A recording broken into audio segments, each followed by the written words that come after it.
একটা পাপ যদি কেউ না করে ইনশাল্লাহ সে জান্নাতে যাবে, যতই পাপ করুক না কেন। বাসায় মা বোন যারা আছে অনেকেই দেখা যায় চুল আশ্রয় চিরুনি পরে গেলে বলে আজকে মেহমান আসবে। কি আসবে আজকে? মেহমান আসবে আজকে বললেই শিরক। বাসা থেকে বের হচ্ছেন, আপনার পাঞ্জাবিটা একটু আটকে গেছে, আপনি স্ত্রী বলছে একটু বসে যান, অমঙ্গল হতে পারে, বসেন, বাস মুশরিক, শিরক হয়ে গেল। মুসলিম সমাজে রন্ধ্রে রন্ধ্রে শিরক। এখন রাস্তাঘাটে উঠতে বসতে পেপার পত্রিকা খুললেই শিরক।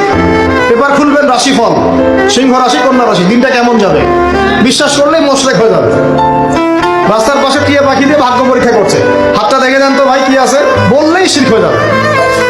আংটি বিক্রি করছে, আংটি বললে রোগ ভালো হবে, হাতে দিল রোগ ভালো হবে এই উদ্দেশ্যে, মুশরিক। হাতে দিয়েছে রোগ ভালো হবে, আমার ডায়াবেটিস ভালো হয়ে যাবে, বিসমিল্লাহ, ব্যাস মুশরিক, নাউজুবিল্লাহ। এই আকীদা নিয়ে পড়লেই মুশরিক। মুসলিম সমাজে অহরহ শিরক আছে।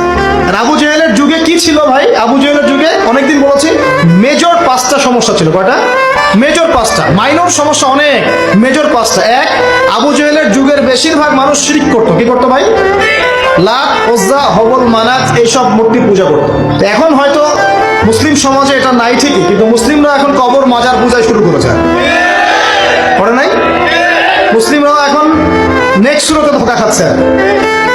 শিরক তো আমাদের সমাজে চলছে। শিরক কি হয় কেন আমি লেকচার দিয়েছি, দেখবেন মুসলিম সমাজে কত শিরক চলছে। আবু জেহেলের যুগে শিরক ছিল, এগুলো বলতে থাকলে এটা নিয়ে আলোচনা করতে হবে। আলোচনার টপিক আমার আজকে অন্য। আবু জেহেলের যুগে কি ছিল ভাই? শিরক ছিল, সমাজে রন্ধ্রে রন্ধ্রে শিরক ছিল। এখনকার সমাজেও শিরক আছে। তারা লা ইলাহা ইল্লাল্লাহ না